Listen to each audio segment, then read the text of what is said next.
வந்தது மட்டும் இல்லாம சம்மந்தியோட உதவி இல்லாம வாழ முடியாத ஒரு சூழ்நிலைக்கு வந்துட்டோம். மாமா, ஏற்றம் இறக்குங்கிறது வாழ்க்கையில சகஜம் மாமா. நம்ம நம்பிக்கையோட இருப்போம். அவதான் பெத்த நம்மளை விட இப்ப வந்து அந்த குடும்பத்து மேல உயிரா இருக்காளே. இருந்துட்டு போட்டுமே, எத்தனை நாளைக்கு அப்படி இருக்க போறா? இல்ல இருக்கத்தான் விட்டுருவேனா? நாம அங்கேருந்து வரும்போது பொட்டி பொட்டி தூக்கிட்டா வந்தோம். வெறுங்கையோட தானே வந்தோம். அதுக்காக ஒரு பொதுவான விஷயத்துல தப்பா பேசினா நாட்டாம எப்படிமா விட முடியும்? தப்புதான். நம்ம பேசுறது எல்லாம் தப்புதான். அந்த பொள்ளாச்சிலேயே அவருக்கு பவர் இல்ல, இங்க வந்து அவர் பவரை காட்டுறாராமா?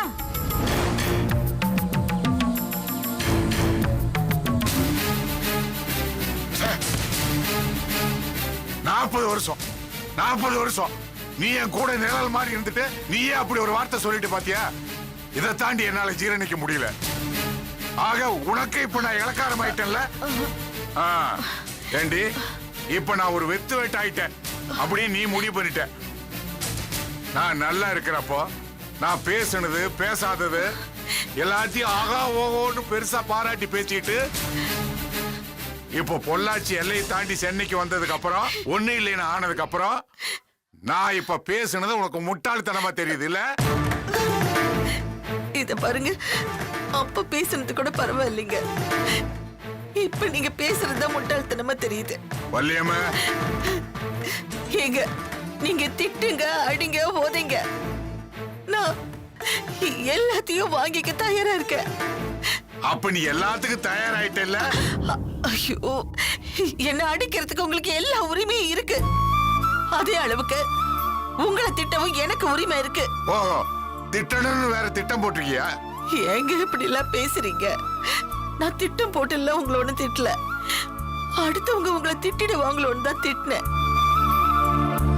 அவரு சம்மந்தி எங்க உங்களை அப்படி சொல்லிடுவாரோன்னு பயந்துதான் நான் முந்திக்கிட்டேன்.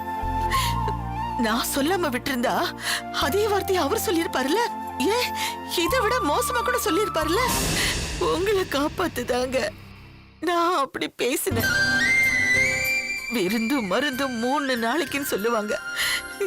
எப்ப நாம அவங்கள நம்பி அவங்க வீட்டுல கைய நினைச்சோமோ அப்பவே நம்ம மனசை கல்லாக்கிக்கணுங்க. சில விஷயங்களை கேட்டும் கேட்காத மாதிரி இருந்துடணும். என்ன சொல்ற வள்ளியம்மா? ஆமாங்க, அவரு உங்ககிட்ட பேசின முறை சரியில்லை, நடந்துகிட்ட நடவடிக்கையும் சரியில்லை. காரணம், நாம அவங்க வீட்டுல தஞ்ச புகுந்திருக்கோம்ல. அதான் நாம நல்லா இருந்தப்போ, நீங்க நாட்டாமியா கொடி கட்டி பறந்தப்போ நீங்க எவ்வளவோ பேசியிருக்கீங்க. ஆனாலும் அவரு கேட்டும் கேட்காம போயிருக்காரு. ஆனா இன்னைக்கு நீங்க பேசினது பொது விஷயம். அப்படி ஒண்ணும் நீங்க தப்பா எதுவும் பேசல. ஒரு பொது ஜனம் பேசுற மாதிரி தான் நீங்க பேசுனீங்க. ஆனா எப்பவும் இல்லாம அவருக்கு வந்து கோவம் கொஞ்சம் அதிகம்தான். நாம குறைஞ்சு போயிட்டோம்ல, அதான் அவர் அப்படி பேசிட்டு போயிட்டாரு. அவர் பேசின பேச்சால உங்க மனசு காயப்பட்டுட கூடாதுன்னு தான் என் மனசு கல்லாக்கிக்கிட்டு உங்களை பார்த்து அப்படி ஒரு வார்த்தை சொல்லிட்டேன். என்ன மன்னிச்சிருங்க. வள்ளியம்மா, உங்ககிட்ட மன்னிப்பு கேட்க வேண்டியது நான் தான்மா. இத்தனை வருஷம் உங்க கூட நான் வாழ்ந்து உன்னையே நான் புரிஞ்சுக்கலையே. இல்லைங்க, அது உங்க தப்பு இல்ல. ஏன்னா நம்ம வாழ்க்கையில இந்த மாதிரி ஒரு சூழ்நிலை எப்பவுமே வந்ததில்ல. அதனால இது உங்களுக்கு புதுசு, எனக்கும் புதுசுதான். நான் உங்களை காக்குற வேலையாத்தான் நின்ன. அதுல 1-2 முள்ளு உங்களை குத்திடுச்சு இல்ல? வள்ளியம்மா, நீ மட்டும் என்ன தடுத்து இழுத்துக்கிட்டு வராம போயிருந்தா சம்மந்தி என்ன பேச்செல்லாம் பேசியிருப்பாரோ. ஐயோ. ஆமாங்க, என்ன வேணாலும் பேசியிருப்பாரு. அதை கேட்டு நான் உயிரோடவே இருந்திருக்க மாட்டேன். என்னங்க, நீங்க எங்களுக்கு வேணுங்க. நீங்க இல்லாம எங்களுக்கு எதுவுமே இல்ல. எவ்வளவு சீக்கிரம் இங்க இருந்து போக முடியுமோ அவ்வளவு சீக்கிரம் போயிடலாங்க. நிச்சயமா வள்ளியம்மா, நம்மளால யாருக்கும் எந்த மன வருத்தமும் வந்துடக்கூடாது. நானும் அது தாங்க சொல்றேன். அதே போல நாமளும் காயப்பட்டுடக் கூடாது.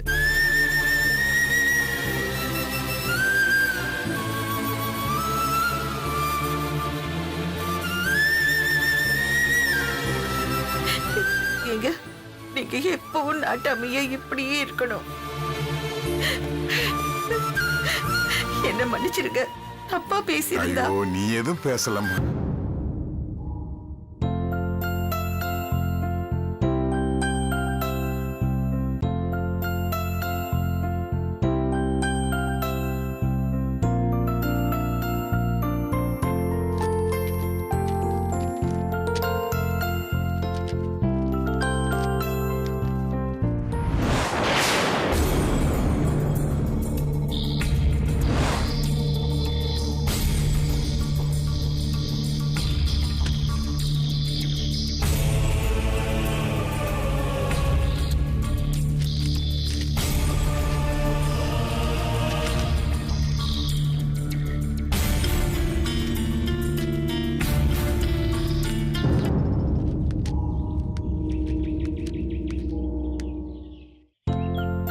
அனு, அக்கா ம் என்னக்கா காலை சுடு தண்ணி ஊத்துற மாதிரி அடுத்தவங்களுக்கா வேலை பார்த்துட்டே இருப்பீங்க. இப்ப டைம் எடுத்து ரிலாக்ஸ்டா பேப்பர் படிச்சிட்டு இருக்கீங்க. என்னாச்சு? நான் இப்ப என்ன பண்ணிட்டேன்னு லெக்சர் கொடுக்குறேன். இல்லக்கா, நீங்க இப்படி உட்கார்ந்து 6 மணி பேப்பர் படிச்சா நான் பார்த்ததே இல்ல, அதான் கேட்டேன். நான் பேப்பர் படிக்கலடி, ம், இதுல ஜாப் வேகன்சி இருக்கான்னு பாத்துட்டு இருக்கேன். ஜாப் வேகன்சிஸா? யாருக்கு? ஆப்வியஸ்லி எனக்கு தான். உங்களுக்கா? ஏன் எனக்கு கிடைக்காதா? அப்படி சொல்லலக்கா, நீங்க எதுக்கு வேலைக்கு போகணும்? இல்ல அனு, நானும் ஜாபுக்கு போகணும். அப்பதான் நம்ம குடும்பத்தை தூக்கி நிறுத்த முடியும். அக்கா, நான் ஒன்னு சொல்லட்டுமா? நானும் சக்தியும் வேலைக்கு போனாலே போதும். எங்க 2 பேர் வருமானத்தை வச்சுக்கிட்டே நம்ம குடும்பத்தை நம்ம ஈஸியா ஓட்டிடலாம். அனு, நீ வேலைக்கெல்லாம் போக வேண்டாம். உனக்கு அது ஒத்து வராது. நீ வீட்லயே இரு, அந்த விஷயத்த நாங்க பாத்துக்கிறோம். அதுவும் இல்லாம இது உன்னோட சொந்த ஊரு. என்னதான் நாம வேற இடத்துக்கு போய் இங்க எங்கேயாவது ஒரு வீட்டுல தங்கினாலும் நீ வேலைக்கு போய் நம்ம குடும்பத்தை காப்பாத்துறத உங்க அப்பா அம்மா பார்த்தாங்கன்னு வச்சுக்கோ, ரொம்ப வருத்தப்படுவாங்க. அக்கா, இதுல என்னக்கா தப்பு இருக்கு? நம்ம குடும்பத்துக்காக நான் வேலைக்கு போறேன். பெத்தவங்களுக்கு தப்பா தாண்டி தெரியும். இந்த வீட்டுக்கு நீ ஒரே பொண்ணு, உன்னை எவ்வளவு செல்லமா வளர்த்திருப்பாங்க. ஒரு பொருள் எடுக்க விட்டுருப்பாங்களா, இல்ல ஒரு வேலை செய்ய தான் விட்டுருப்பாங்களா? ராணி மாதிரி உன்னை வளர்த்திருக்காங்க. அதனாலதான் சொல்றேன், இப்ப நீ குடும்பத்தை காப்பாத்த வேலைக்கு போறேன்னு சொன்னா அவங்களால எப்படி ஒத்துக்க முடியும் சொல்லு? சரி சரி, அந்த விஷயத்தை அப்புறம் பேசிக்கலாம். நீங்க வேலைக்கு போகணுமான்னு கேட்டா அதுக்கும் இப்ப சொன்ன மாதிரி ஏதாவது ஒரு விளக்கம் கொடுப்பீங்க. அதனால அதையும் விட்டுடுறேன். இப்ப உங்களுக்கு வேலை வேணும், அவ்வளவுதானே? நீங்க இப்படிலாம் பேப்பர்ல எல்லாம் ஜாப் வேகன்சிஸ் பார்க்க வேண்டாம். அப்பா வரட்டும், அவர்கிட்ட சொல்லி உங்களுக்கு வேலை வாங்கி தர சொல்றேன். அனு, வேண்டாம் அனு, பாவம் அப்பா ஆல்ரெடி நிறைய வேலையை சுத்திக்கிட்டு இருக்காரு.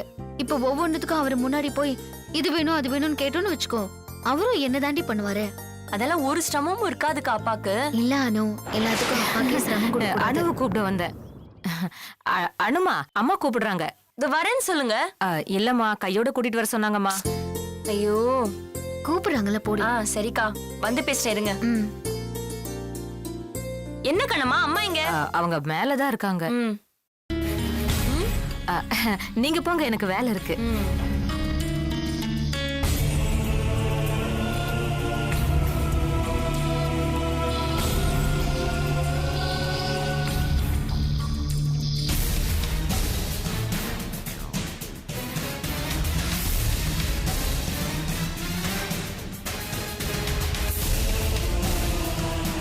ஐயோ, இங்கேயே வேலை கிடைச்சிடும் போல இருக்கே. இங்கேயே தங்கிட்டா எல்லாருக்கும் நாம தான் வடிச்சு கொட்டணும்.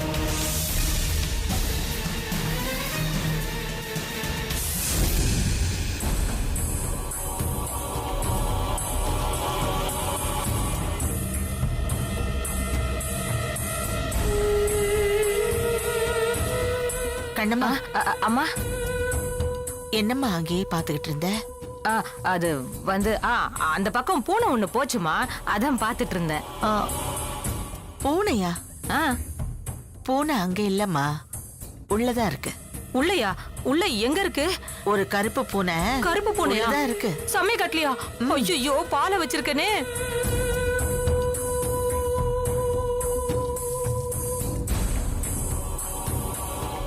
என்னத்த எதையும் யோசிச்சுட்டு இருக்கீங்க? ஒண்ணு இல்ல லட்சுமி, நீ என்ன பண்ணிக்கிட்டு இருந்த? பேப்பர் படிச்சிட்டு இருந்தா அத்த. யார்கிட்டயும் போன்ல பேசிட்டு இருந்த? அதுவா? இல்ல அத்த, வேலைக்கு ஆள் வேணும்னு விளம்பரம் பார்த்தேன், அதான் ஃபோன் பண்ணி பேசிட்டு இருந்தேன். யாருக்கு? நம்ம வெற்றிக்கா? இல்ல அத்த, எனக்கு தான். உனக்கா? நீ எதுக்குமா வேலைக்கு போகணும்? அத்த, முடிஞ்சா நம்ம வீட்ல இருக்கிற எல்லாருமே வேலைக்கு போய் தான் அத்த ஆகணும். இது சென்னை அத்த, இங்க வாடகையில இருந்து எல்லாத்துக்குமே பணம் தான்.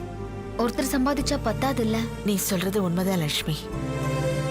நம்ம பரம்பரையில இது வரைக்கும் யாருமே வேலைக்கு போனதில்ல. நம்ம தோட்டம் தொரவு இத பாக்குறதுக்கே நமக்கு நேரம் சரியா இருக்கும். என்ன பண்றது? நம்ம போராத காலம்.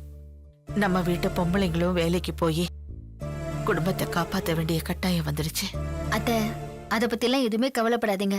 இந்த காலத்துல பொம்பளைங்க வேலைக்கு போறதுல என்ன கௌரவ குறைச்சலும் கிடையாது அத்த. லட்சுமி, ஊருக்கே வேலை கொடுத்த பரம்பரை நம்மளுது.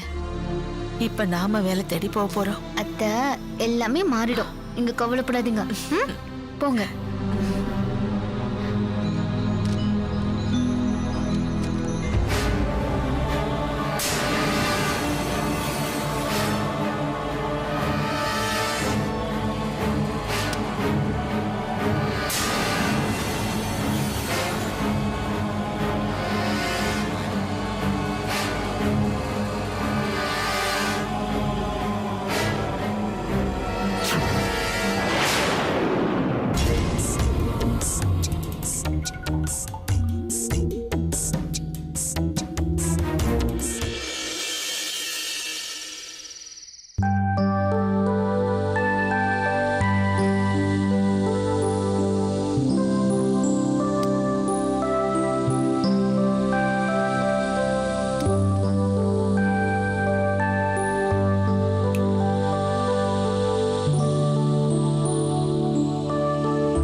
அர்ஜுன் குட்டி, என்ன பண்றீங்க?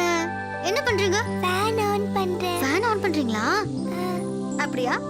நான் சொன்ன மாதிரி பண்ணீங்களா? புரிஞ்சுதா? புரிஞ்சுது. என் செல்ல குட்டி, என் செல்ல குட்டி. போய் அயன் பண்ணு. ஓ, அயன் பண்ணுமா? சரி, நான் பண்றேன். அயன் பண்ணணுமா?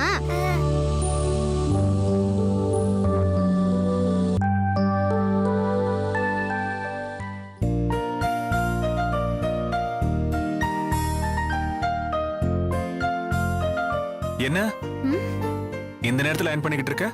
காலையில டைம் இருக்காதுல்ல, அதான் அயன் பண்ணிட்டு இருக்கேன். டைம் இருக்காதா? ஏன்? சொல்லவே மறந்துட்டேங்க. நாளை காலையில 10 மணிக்கு டி நகர்ல ஒரு கம்பெனில எனக்கு இன்டர்வியூ இருக்கு. இன்டர்வியூவா? என்ன இன்டர்வியூ? அவங்க ஏன் உன்னை இன்டர்வியூ பண்ண போறாங்க? ஏன் இன்டர்வியூ பண்ண போறாங்கன்னா, என் வேலைக்காக நான் கேட்டிருந்தேன், நாளைக்கு வாங்கன்னு சொல்லிருக்காங்க, அதனால இன்டர்வியூ போறேன். லக்ஷ்மி, நீ வேலைக்கு போய் எங்களை காப்பாத்த போறியா? அப்படி இல்லங்க, நம்மள பாத்துக்கிறதுக்கு தான். எங்களால முடியாது, உன்னால முடியும்னு காட்ட போறியா? என்ன விட்டு இப்படி எல்லாம் பேசுறீங்க? நான் தான் இப்படி பேசுறேன், ஆனா நீ செய்றியே. நான் என்ன செய்ற? அப்படிலாம் எதுவுமே இல்லைங்க. எங்களால உங்களை காப்பாத்த முடியாதுன்னு நீயே ஒரு முடிவுக்கு வந்துட்ட. இப்ப அப்படின்னு யார் சொன்னா? அது வேற தனியா சொல்லணுமா? இப்படி வேலைக்கு போறேன்னு சொன்னதுக்கு அதான அர்த்தம்? அப்படி இல்ல வெற்றி, பேப்பர்ல பார்த்தேன், அவங்க கேட்ட குவாலிஃபிகேஷன் என்கிட்ட இருந்துச்சு, அதனாலதான். அதான் லக்ஷ்மி, அதான் நீ இப்படி பண்ற. நீ படிச்சிருக்க, நாங்க படிக்கல, உங்ககிட்ட தகுதி இருக்கு, எங்க கிட்ட இல்ல. என்னங்க நீங்க? நான் அப்படி சொல்லவும் இல்ல, அப்படி நினைக்கவும் இல்ல. லக்ஷ்மி, இவங்க கிராமத்துல இருந்தவனுங்க, படிக்காத முட்டா பசங்க, இவங்களால என்ன செய்ய முடியும்னு நீயே ஒரு முடிவுக்கு வந்துட்ட, அதானே? ஏன் வெற்றி இப்படி எல்லாம் பேசுறீங்க? ஏன் எல்லாத்தையுமே தப்பு தப்பா நினைக்கிறீங்க? அப்படி வேலைக்கு போறேன்னு சொன்னதுக்கு என்ன அர்த்தம்? நம்ம குடும்பம் இப்படி இன்னொரு வீட்டை தஞ்ச புகுந்திருக்கிறது எனக்கு பிடிக்கலன்னு அர்த்தம். என் குடும்பம் தலை குடிஞ்சு நிக்கிறத பார்க்க முடியலன்னு அர்த்தம். இது பாருங்க, எப்படியாவது நம்ம இழந்த கௌரவத்தை மீட்கணும்னு நினைக்கிறேங்க. இந்த நல்ல எண்ணம் மட்டும்தாங்க இருக்கு. உங்களை புண்படுத்தணும்னோ அவமானப்படுத்தணும்னோ எனக்கு துளி கூட அந்த எண்ணமே இல்ல. அப்படி பண்ணா என்ன நானே அவமானப்படுத்திக்கிறதுக்கு சமம்.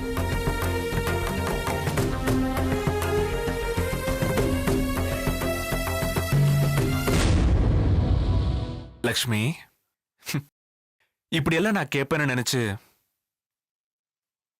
நீ கண் கலங்குற பாத்தியா? இதான் தப்பான அர்த்தம்.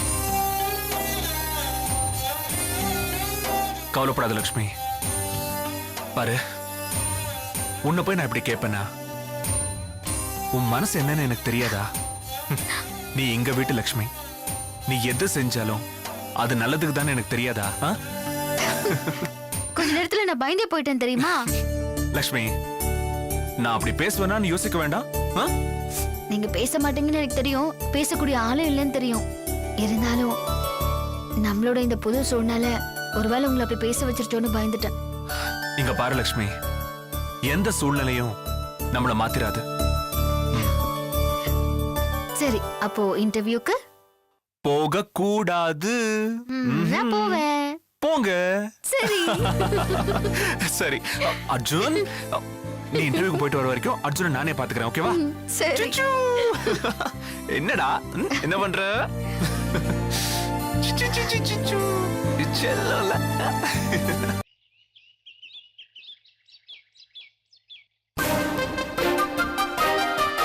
ஏங்க என்னங்க இப்படி அசிங்கமா தாடி வச்சுக்கிட்டு சுத்திட்டு இருக்கீங்க?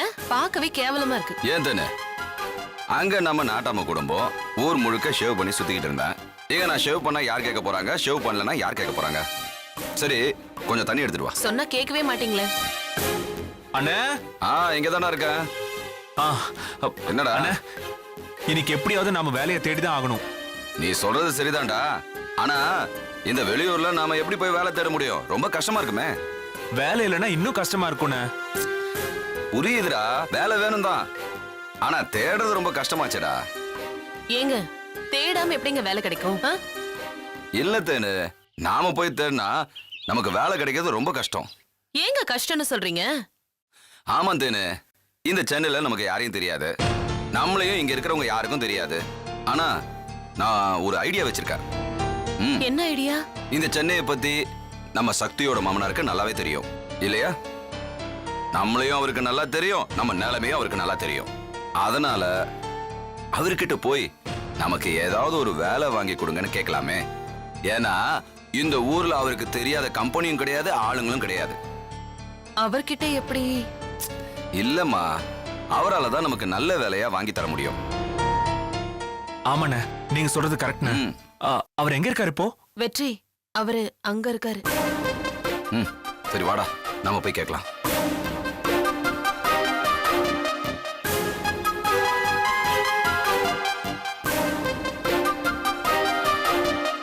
வணக்கம் அம்மா.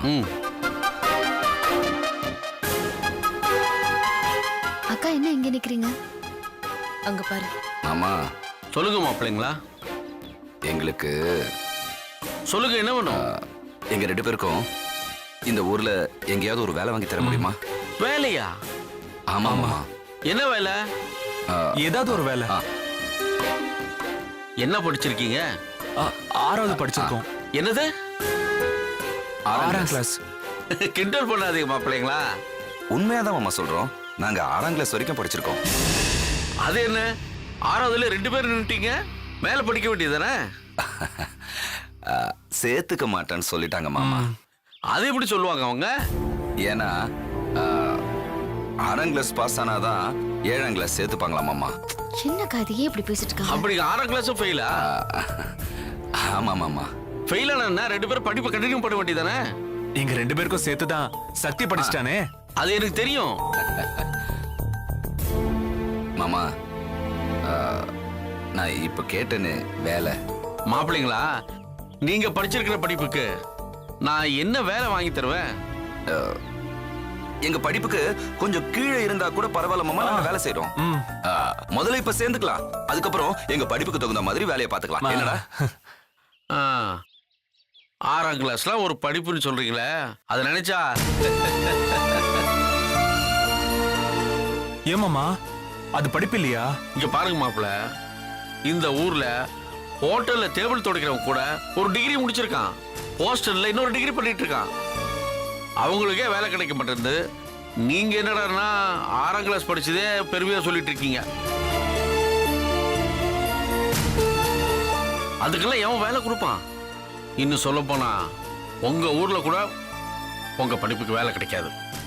இல்ல மாமா, ஒருவேளை நீங்க சிபாரிசு பண்ணா. ஓ, நான் சிபாரிசு பண்ணேன்னா அவங்களுக்கு என் மேல வச்சிருக்கிற மதிப்பு போயிடும். அது என்ன அவ்வளோ கேவலமான படிப்பா மாமா? இதெல்லாம் ஒரு படிப்பா? படிப்பு இல்லைன்னா என்ன மாமா? எங்க கிட்ட தான் நிறைய அனுபவம் இருக்கு. என்ன அனுபவம்? ஊர்ல நாங்க விவசாயம் பண்ணிட்டு இருந்தோம், செங்கல் சூளை வச்சிருந்தோம். அதுல கத்துக்கிட்ட அனுபவம் எங்க கிட்ட நிறைய இருக்கு. என்னடா அதெல்லாம் இங்க சென்னையில உதவாது. மாமா, என்ன மாமா அப்படி சொல்றீங்க? அப்போ எங்களுக்கு வேலை தேடுங்க, ஏதாவது கிடைச்சா பாருங்க. உங்களுக்காக வேணா நானும் ட்ரை பண்ணி பார்க்கறேன்.